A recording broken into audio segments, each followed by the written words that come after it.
you, Madam Deputy Speaker. I rise to speak to the Lord's Amendment 231 in relation to visible identity verification. I won't be pushing this amendment to a vote. There's been a number of discussions between myself and government ministers and Secretary of State, and I am grateful for their time, and I will explain a little more now. But the dry nature of my amendment really masks the fact that this is an issue.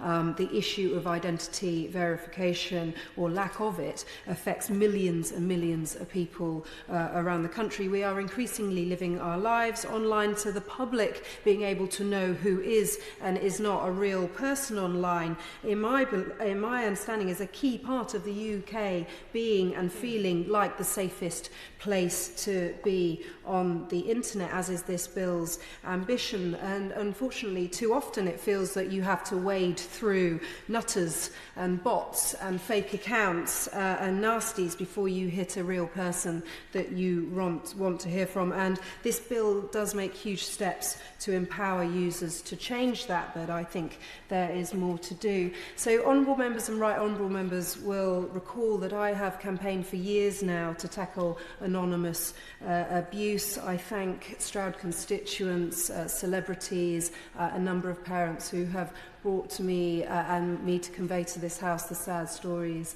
that involve, unfortunately, abuse for the death of babies and children, and about disabled children as well. It's just absolutely awful. But alongside a smart Stroud constituent and Clean Up the Internet, a fantastic organisation, we fought and argued for social media users to have the option of being verified online, being only able to follow and be followed by verified accounts if that is what you want to do, and crucially to make it clear who is and is not verified online. So you can still be Princess Unicorn if you want, but at the back end that your address and details can be held, and that will give confidence. I will do. All friends making a powerful case. Umberto Eco, the Italian philosopher, described the internet as the empire of imbeciles, and indeed much of social media is imbecilic, but it's much worse than that, of course. And she's right about the hiding place the internet provides for the kind of malevolence she's described. So would you agree with me that a critical thing is the government to look again at the responsibility of those who publish this material? If it's written material, the publisher would have a legal liability. That's not true of internet companies. Is that a way forward? In the intervention, I fear that will lead us down a very long discussion today, and I do want to keep my comments focused on my amendment, but it'd be interesting to hear from the Minister in response to that intervention, because it is a huge topic for debate. But on the point of having whether you're real or not real online, I believe passionately that not only famous people or those who can afford it should be able to show that they are a real and verified person. I say roll out the blue ticks or the equivalent, and not just to make the social media platforms more money. As we've seen, we need it as a safety mechanism and as a personal responsibility mechanism. All the evidence shows, and our endless polling shows, that the public want to know who is and isn't real online. It does not take rocket science to understand why. And dealing with faceless anonymous accounts is very scary. Anonymous abusers are terrifying. Parents are worried that they don't know who their children are speaking to, and anonymous unverified accounts can't be traced if details are not held. And that's before we get to how visible verification can help tackle fraud. We should empower people to avoid fake accounts, and we know that people are less likely to engage with an unverified account. And again, as I said, to make it easy to catch scammers, fraud is the most common form of crime in 2022, with 41% of all crimes being fraud. 23% of all reported frauds are initiated on social media, and 80% of fraud is cyber related. And you can imagine just how fantastically clever the scams are going to get through AI. Since we started this, as I've said, tech companies have recognised the value of identity verification to the public, so much so they now sell it on Twitter as blue ticks.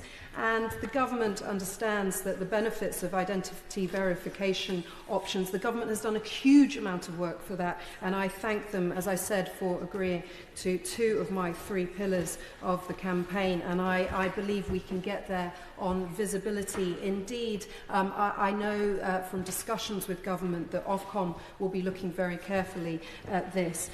So making things simple for social media users is incredibly important, and for the user verification provisions in this bill to be really fulfil their potential and prevent harm, including illegal harm. We believe users need to be able to see who is and isn't verified, i.e. who is a real person. That's what all the evidence says, and that's what the public wants.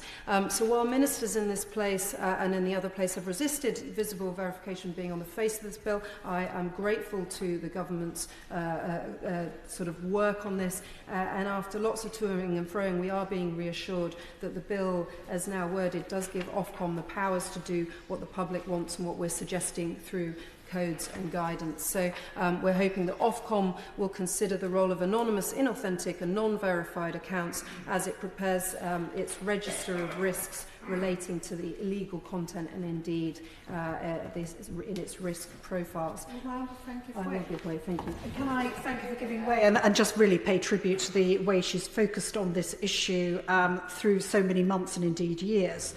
Does she agree with me that this is just the sort of issue, the assurances that she's had from the Minister, just the sort of issue that, whether it's a standalone committee or some sort of scrutiny group can keep an eye on? Because if those guidelines don't work, as the Minister is hoping, then the action needs to be taken that you have suggested. I absolutely do, and I do think, given the fast nature of the social media world and tech world and how we see social media companies adapt for the benefit often of themselves, sadly, I do think that focus of a committee with it. So to wrap up, I want to thank from MPs across the House and thank Madam Deputy Speaker for her grace today, and that I've had some particular help from the Right Honourable Member for Holtham, Price and Howden that I'm very grateful for, and in the other place, Lord Clement Jones, Lord Stevenson, Baroness Morgan, Baroness Fall, Baroness Wild have all been absolutely excellent at pushing through these matters. I look forward to hearing what the Minister says at the dispatch box, and again I thank everybody for their time for looking at this. Thank you.